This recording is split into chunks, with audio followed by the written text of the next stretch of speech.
হস্পিটেলত আহি খুব ভাল লাগে না?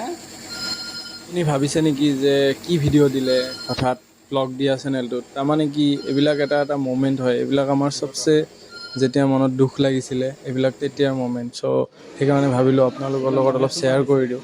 এইটো বেজি দি থকা মুমেণ্ট, তাৰমানে ফাৰ্ষ্ট ছেকেণ্ড ড'জ যেতিয়া লয় ইনজেকশ্যনৰ, মানে এই মুমেণ্টবিলাক চবৰ লগতে যায়। কিন্তু সেই আৰু যিবিলাক পেৰেণ্ট হয় তেওঁলোকে আমাৰ ভিডিঅ'ৰ লগত ৰিলেট বেছিকৈ ভালকৈ কৰিব পাৰিব। আপোনালোকে যদি মোৰ ৰেগুলাৰ ভিউৱাৰ হয় তেন্তে আপোনালোকে বুজি পাব এইবিলাক চিটুৱেশ্যন চবৰ লগতে আহে। তো এইটো হ'ল আমাৰ যেতিয়া জ্বৰ উঠিছিলে, ইয়াৰ বহুত বেছি উঠিছিলে, তেতিয়া আমি পেৰাচিটামল দিছিলোঁ। ফাইনেলি গাইজ বেটাক পেৰাচিটামল খুৱাই দিলোঁ ভেকচিন দিয়াৰ পিছত।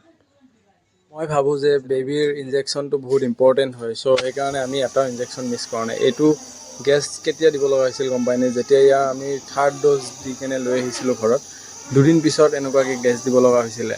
তথাপিও আমি তাৰমানে হাৰ মাৰা নাই যে নাই গেছ দিয়ক, তথাপিও আমি ইনজেকশ্যনটো দিমেই। তো থেংক ইউ গাইজ ভিডিঅ'টো চোৱাৰ বাবে।